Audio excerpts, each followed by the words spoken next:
PMC ప్రేక్షకులందరికీ నమస్సుమాంజలి. సాత్విక వంటలకు స్వాగతం, సుస్వాగతం.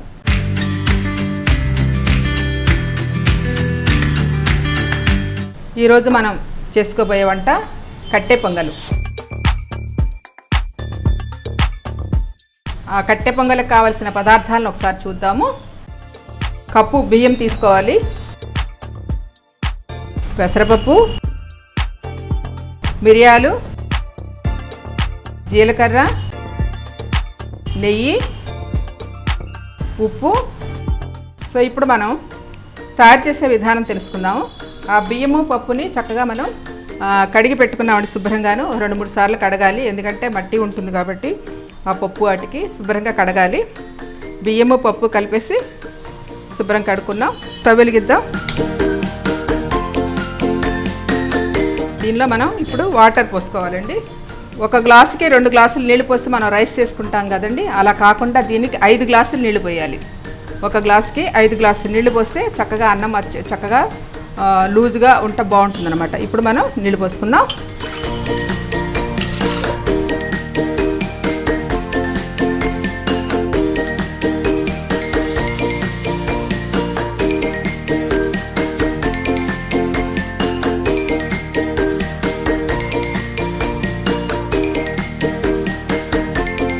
కొంచెం వేసుకున్నా ఏం పర్వాలేదు. ఏంటంటే బియ్యం ఒక్కొక్కసారి పాత బియ్యం అయినా, కొత్త బియ్యం అయితే ఎక్కువ అవసరం లేదు, కొంచెం తగ్గించి పోసుకోవాలి. పాత బియ్యం అయితే మాత్రం ఎక్కువ నీళ్ళు పడతాయండి.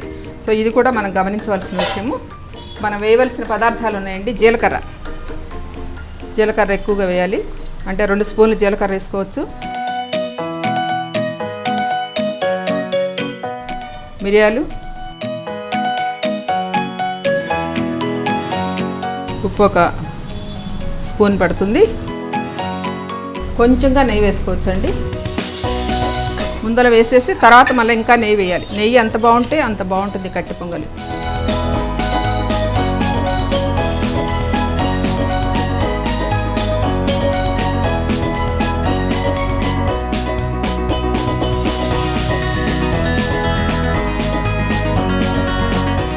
ఇప్పుడు మూత పెట్టేసుకుందామండి. ఒక 5-6 నిమిషాలు అయిపోతుందండి. పెసరపప్పు ప్లెయిన్ పప్పు కాకుండా పొట్టుపప్పు అయితేనే టేస్టీగా ఉంటుందండి. పొట్టుపప్పు మనకి బజార్లో బాగా దొరుకుతుంది. సో ఈ రెండిటి కాంబినేషన్, దానిలో మిరియాలు పడుతుంది, జీలకర్ర పడుతుంది. జీలకర్ర ఫ్లేవరు, మిరియాల ఫ్లేవరు చాలా బాగా వస్తుందండి. అలాగే నెయ్యి, కమ్మటి నెయ్యి సువాసన వస్తూ ఉంటుంది అనమాట. కమ్మటి నెయ్యి వేయాలి, కొంచెం పడుతుందండి నెయ్యి వేస్తేనే దాని టేస్టు. సో ఇది కట్టె పొంగలి. ఇది మన ఇళ్లల్లో కంటే కూడా అసలు విషయం ఏంటంటే, మనకి ఏడుకొండల స్వామి తిరుపతిలో 7 మెట్లు 7 కొండల పైన ఉన్న శ్రీ వెంకటేశ్వర స్వామి యొక్క ప్రసాదం అండి ఇది. శ్రీ వెంకటేశ్వర స్వామి ప్రసాదం. ఇలా మనం మామూలుగా మన ఇళ్లలో వేరే రకంగా చేసుకుంటాం, కానీ అక్కడ చేసే విధానం ఇది. ఇలా జీలకర్ర ఇవన్నీ వేసేసి చక్కగా చేస్తారు. అదే టేస్ట్ వస్తుందండి. దేవాలయంలో మనకి కట్టె పొంగలు పెడతారు కదా, అది మనకి వేడివేడిగా అలా పెడుతుంటే ఎంత హాయిగా భలే అక్కడ కూర్చుని తినేస్తూ ఉంటుంది. చాలా రుచిగా కమ్మటి ఫ్లేవర్ వస్తూ ఉంటుంది అక్కడ. ఆ ప్రాంగణం అంతా కూడా ఆ ఫ్లేవర్తోనే ఉంటుంది. చక్కెర పొంగల్ కానీ ఈ కట్టె పొంగల్, చక్కెర పొంగల్ అంటేనో స్వీట్గా ఉంటుంది. కట్టె పొంగల్ ఇది మిరియాలు జీలకర్ర వేసి చేస్తాం కాబట్టి ఇది హాట్ అనమాట. సో ఇది మంచి ఫ్లేవర్ వస్తూ ఉంటుంది. అసలు ఆ ప్రాంగణం దేవాలయం దగ్గరికి వెళ్ళినప్పుడు ప్రసాదం తింటే అదొక మంచి అనుభూతి, ఆ రుచే వేరు. సో అదేవిధంగా ఇది ఈ ప్రాసెస్ అంతా అదండి. మామూలుగా మనకి ఇంతవరకు పెద్దవాళ్ళు చేసేది ఎలా అంటే, కట్టె పొంగల్ అంటే మనకి ఇంచుమించు మన ఆంధ్రదేశానికి ఇది తక్కువే. తమిళనాడులో అటువైపు బాగా చేస్తారు. మనకి వచ్చేటప్పటికి ఈ వంట పరిచయం అవటం మాత్రం పత్రిగారితోటి. ఈ విధానంగా చేసేటప్పటికి ఇది మాత్రం అచ్చు శ్రీ వెంకటేశ్వర స్వామి దేవాలయంలో ఎలా ఉంటుందో అదే ప్రసాదం ఇది. సో అలా ఉంటుందన్నమాట ఇది కట్టె పొంగలు. దానిలో నెయ్యి పడుతుంది, మంచి బియ్యము, ఆ పప్పు పెసరపప్పు మంచి శరీరానికి చలవ చేస్తుందండి. తర్వాత జీలకర్ర ఆవాలనేది మనకి అరుగుదలకు కూడా చాలా బాగుంటుందండి. జీలకర్ర చాలా వాటికి మనకి ప్రశస్తంగా వాడుకోవచ్చు మనం. జీలకర్ర ఎన్నో రకాల గ్యాస్ పోవడానికి అన్ని రకరకాలుగా వాడతాం జీలకర్రని. అలాగే మిరియాలు కూడాను, మిరియాల పొడి ఒక ఫ్లేవర్ వస్తుంది. పొడి కాదు, మిరియాలతోనే వేసేస్తే. సో ఇవన్నీ వేసేసి అలా పెట్టేస్తే ఎంత సింపుల్నండి ఈ వంట. అసలు టిఫిన్ సెక్షన్కి మనం ఇడ్లీలు, దోశలు, మరి పెసరట్లు, గారెలు, పూరీలు ఇవన్నీ చేసుకుంటాం కదా, వాటన్నిటికంటే అతి సులభమైంది, అతి తేలికైంది, చాలా తేలిగ్గా చేసేసే వంట పొంగలి. అంత తేలిగ్గా అయిపోతుంది, అంత టేస్టీగా ఉంటుంది, అంత రుచికరంగా ఉంటుంది, అంత శక్తివంతంగా ఉంటుంది. సో ఇది ఈ కట్టె పొంగలు తయారు చేసే ఇది. ఇప్పుడు మనం పోపు పెట్టుకుందామండి. ఈ లోపల విజిల్ వచ్చేస్తూ ఉంటుంది. దీనికల్లా కమ్మటి వాసన రావడానికల్లా నెయ్యేనండి ముఖ్య కారణం. నెయ్యి బాగుంటుంది. ఎక్కువ ఏం అవసరం లేదు. చక్కగా దీనిలో తాలింపు గింజలు కూడా ఏమి ఉండవండి. కేవలం జీడిపప్పు వేయించబడి, అలాగూ జీలకర్ర దీనిలో వేసేసాము, మిరియాలు వేసేసాము. ఇంకా దీనిలో ఈ పాండి పెట్టుకుని మనం నెయ్యి వేసుకుని కొంచెం జీడిపప్పు వేస్తే కాస్త బాగుంటుంది టేస్టీగాను. సో ఈ విధంగా మనం కొంచెం నెయ్యి వేసుకుని జీడిపప్పును వేయించుకుందామండి.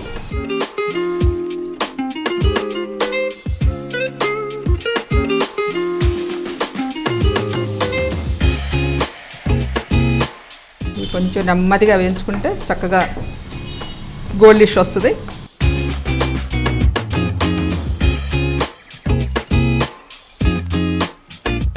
ఇంకా దీనిలో ఏమీ అవసరం లేదండి. దానిలోనే మిరియాలు ఉన్నాయి, దానిలోనే జీలకర్ర ఉంది. ఇవి దానిలో వేసేస్తే చాలు. నెయ్యి కావాలి అంతకి. మనం నెమ్మదిగా ఈ జీడిపప్పును వేయించుకుంటూ ఉందాం. ఇది కొంచెం గోల్డెన్ కలర్ వస్తే తర్వాత కరివేపాకు వేసేసి ఆపేసేయచ్చు స్టవ్.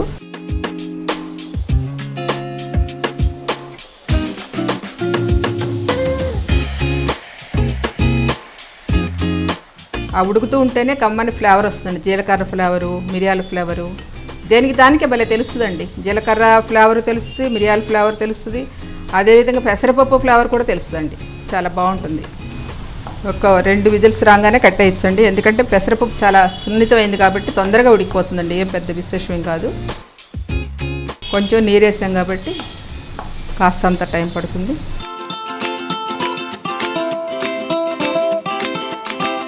అన్నం ఎంతో మెత్తగా ఉండాలండి. ఇక్కడ మనం మామూలుగా రైస్ మనం తింటే పలుకు పలుకుగా తింటాం కదా, విడివిడిగా జల్లినట్టు.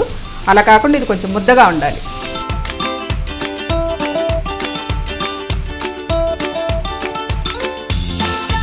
సో ఎప్పుడు కూడా కరివేపాకుని మనం గుర్తుపెట్టుకోవాల్సింది ఏంటంటే, మనం ఇలా చేత్తో దూసి వేయటమే శ్రేయస్కరం. ఎందుకంటే మన చేతుల్లో పంచభూతాల యొక్క తత్వాలు ఉంటాయి. ఆ తత్వాలతో ఆ ఎనర్జీ ఆహారంలోకి వెళుతుంది. అది ఇక్కడ ముఖ్యమైన పాయింట్. సో అది అయిపోయిందండి. పొయ్యి కట్టేస్తాను. ఇది కూడా వచ్చేస్తుంది. జీడిపప్పు చక్కగా గోల్డ్ కలర్లో వేగినాయి. కరివేపాకు కూడా చక్కగా వేగుంది. తర్వాత కొత్తిమీర మనం దీనిలో వేసుకుందాం. రైస్లో కలిపేటప్పుడు కొత్తిమీర వేసుకుందాం.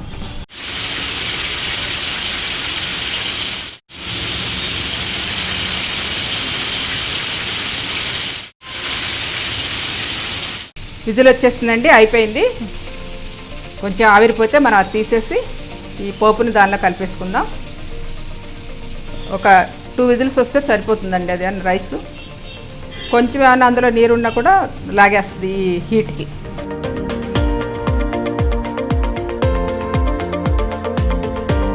ఇది కట్టె పొంగల్ చాలా సులువైంది, చాలా తేలికైంది, చాలా బలవర్ధకరమైంది. అసలు ఫ్లేవర్ అయితే మాత్రం అలా తినాలనిపిస్తూ ఉంటుంది. చెప్పాను కదండి, వెంకటేశ్వర స్వామి ప్రసాదం ఇది కట్టె పొంగల్ అంటేనే. కట్టె పొంగల్ అంటే అది గుర్తొస్తుంది, దేవాలయం.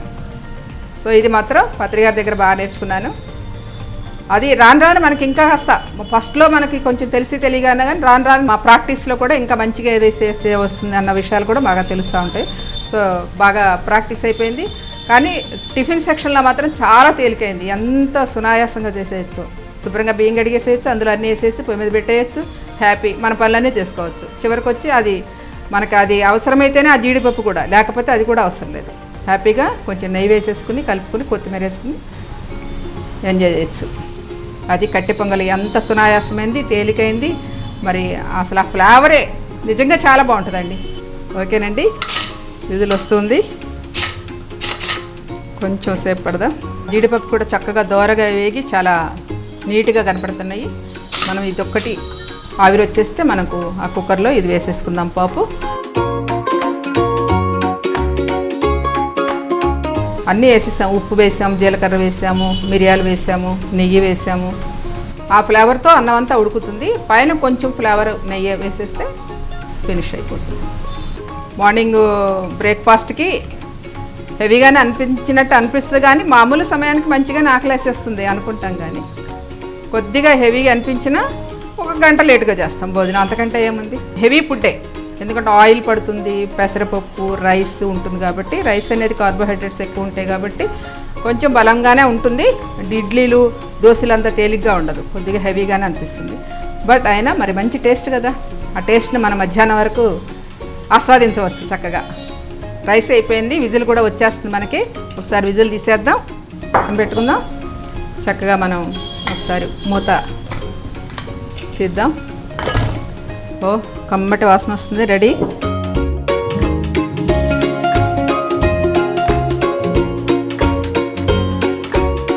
సో ఇందులో పెసరపప్పు ఫ్లేవరు, మిరియాల ఫ్లేవరు, మరి జీలకర్ర ఫ్లేవర్ కూడా చాలా మంచి సువాసన వస్తుందండి. ఆ జీలకర్రను మిరియాలు అయితే చాలా తినేయాలనిపించే అంతలా చక్కగా ఆస్వాదన, కమ్మటి వాసన వస్తుంది. ఇప్పుడు మనం దీనికి ఒకసారి కదుపుకొని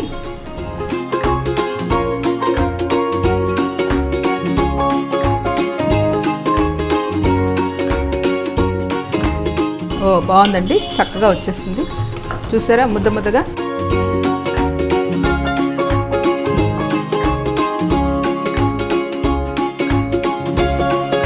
పొడి పొడిగా లేకుండా ఇలా ఉండాలన్నమాట.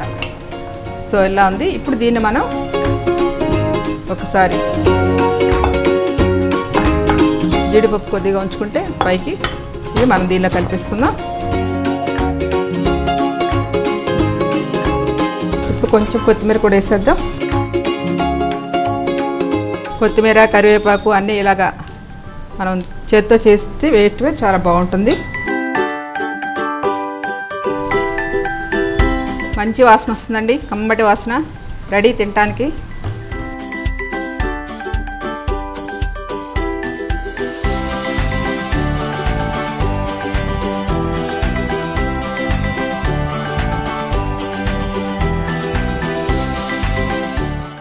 ఉప్పు కూడా మనకి మామూలుగా అన్నంలో ఎంత వేసుకుంటాం తెలుసు కదండి. అన్నంలో ఉప్పు వేసుకుని వండుకుంటాము, కాబట్టి అన్నంలో వేసేసిన వంటతో సరిపోతుంది.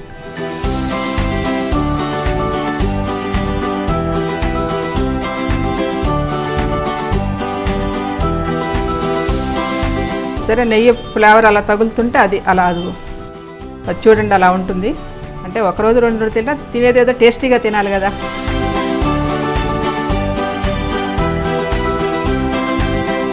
నెయ్యి వేసినప్పుడు అది అలా మెరుస్తా చక్కగా నిగనిగలాడుతూ ఉంటుంది. బాగుంది, అయిపోయిందండి. మనం ఇప్పుడు దీన్ని బౌల్లో తీసుకుందామండి. బౌల్లో తీసుకుందాం.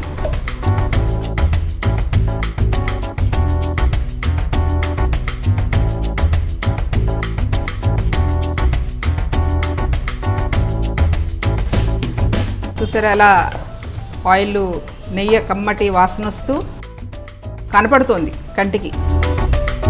అంత వేసుకుంటే అని కాదు, బాగుంది. కొద్దిగా వేసినా కూడా అది ఆ నెయ్యిలోనే ఉంది మధురం అంతా కూడాను.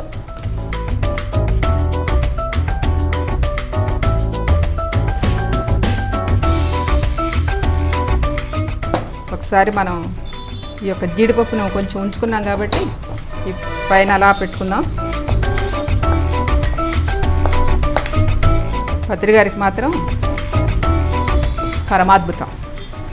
సో ఇది మనకి ఇది ఇక్కడ పెట్టుకుందామండి. కొత్తిమీర చుట్టూ జీడిపప్పు ఉన్నాయి, కరివేపాకు ఉంది, కొత్తిమీర ఉంది. బాగుంది కదండి. చూస్తుంటేనే కళ్ళకి వింపుగా, చాలా అందంగా, ఆకర్షణీయంగా, తినాలి వెంటనే అనిపించేలా అనిపిస్తుంది కదా. ఇది కట్టె పొంగలు. సో ఇంత అద్భుతమైన వంట ఇది.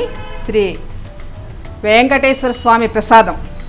ఏడుకొండల స్వామి వారి దగ్గర మనం ఎల్లప్పుడూ వెళ్ళి అక్కడ తింటాం. ఆ ప్రాంగణంలో ఎంత సువాసన వస్తుందో చూడండి. అదే సువాసన ఇప్పుడు ఇక్కడ కూడా వస్తుంది. అది దీని యొక్క అద్భుతమైన, పరమాద్భుతమైన వంట కట్టె పొంగలు. మహాదేవుని ప్రసాదం, మహావిష్ణువు ప్రసాదం. దీన్ని మరొకసారి మనం తయారు చేసుకునే విధానాన్ని ఒకసారి చెప్పుకుందాము. కావలసిన పదార్థాలు, తయారు చేసే విధానం. కప్పు బియ్యం తీసుకోవాలి, పెసరపప్పు, మిరియాలు, జీలకర్ర, నెయ్యి, ఉప్పు. చక్కగా ఆ బియ్యము పప్పు శుభ్రంగా కడుక్కుని, పప్పు బియ్యం 2 కలిపి 1 గ్లాసు అయితే దానికి 5 గ్లాసులు నీళ్లు పోయాలండి.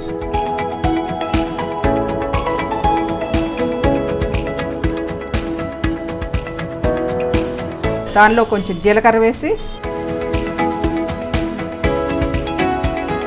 మిరియాలు వేసుకుని, ఉప్పు వేసి, నెయ్యి కూడా కొద్దిగా వేసి చక్కగా మూత పెట్టుకోవాలి. కుక్కర్లో పెట్టేసిన తర్వాత ఒక 2 విజిల్స్ రాగానే కట్టేయచ్చండి, మెత్తగా అయిపోతుంది. జీడిపప్పును వేయించుకుని పక్కన పెట్టుకుంటాం కాబట్టి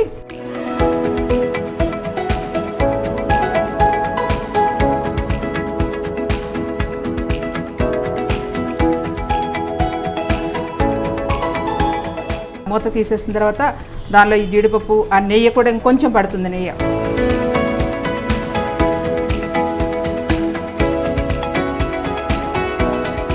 ఆ జీడిపప్పుని కూడా చక్కగా వేసేసుకుని, కొత్తిమీర వేసేసుకుని,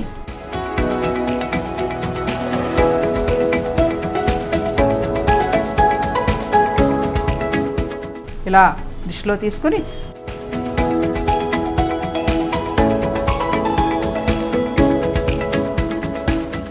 చక్కగా ఇలా అలంకరించుకుంటే చూసేవాళ్ళకి ఆనందం, తినాలనిపిస్తుంది హాయిగా, అద్భుతంగా. సాత్విక వంటల్లో మరిన్ని కొత్త వంటలతో మీ ముందుకు వస్తాను. నమస్తే.